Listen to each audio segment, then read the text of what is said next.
Sherlock Holmes was every writer's worst nightmare. All Conan Doyle wanted was to write. To make ends meet, he created a small character and published in a few serials. The character became wildly popular.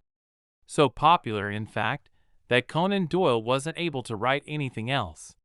Sherlock Holmes took over Conan Doyle's career against the creator's wishes. There's only one thing a creator can do when a character gets out of control like that. You have to kill him. I personally always hated the character of Professor Moriarty. He felt like a plot device created for no reason except to be an equal to Holmes. He was brought in on what was supposed to be the final Sherlock Holmes story, met the challenge that Sherlock Holmes offered, and then died with Holmes. It turns out I was right. Moriarty was only there as an equal and opposite to Holmes, and to die with the master detective in front of our favorite narrator, Dr. Watson. Last year, I wrote a story that I really enjoyed writing.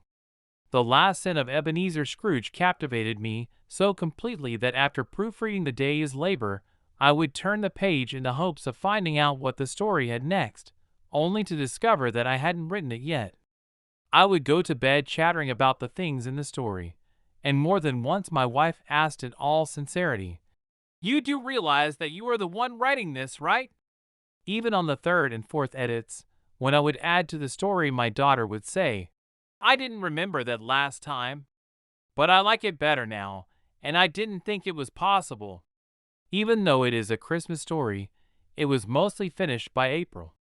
I love the characters and the stories so much that I continued to come back to them all year. I thought that I wasn't done with those characters. I wanted to write another story in the same universe. I set that as one of my goals for this year. It turns out that I may be done with my version of Ebenezer Scrooge and Timothy Cratchit, which makes me sad in a way, but I'll get over it. I would feel differently if I had sold multiple thousands of copies and fans were sending me a dozen letters per week asking what else had happened in that world. I wanted to tell Martha Cratchit's story. I'm not sure that story is in me. I made public declarations of my intention to tell her story, and my daughter is a little disappointed that it isn't coming as easily as Timothy's. There may be a few others that feel the same. With the kind of mail that Conan Doyle received, I understand why he would feel pressured to write more stories even when he didn't feel the stories inside himself. I would get that story out with that pressure, even if I hated it. To relieve this pressure, Arthur Conan Doyle invented Professor James Moriarty for the express purpose of killing Sherlock Holmes. Holmes couldn't have been killed by anyone less intelligent, less devious, or less selfish. If it had been someone less intelligent, Holmes would have him. If he had been less devious, Holmes would have escaped him. If he had been less selfish, Holmes would have saved him. So all Holmes could do is destroy him in a mutual annihilation. This satisfied the readers and freed the author.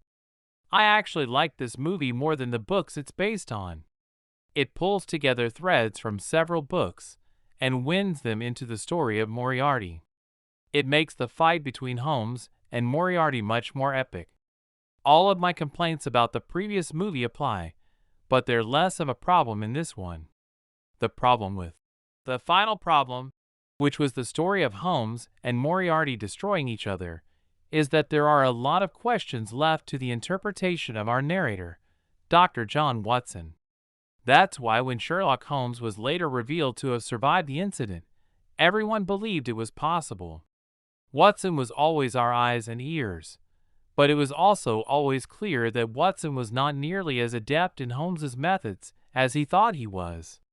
Since the movies are much more through the eyes of Holmes, it's easier to feel confident that Holmes really was willing to sacrifice himself to destroy Moriarty.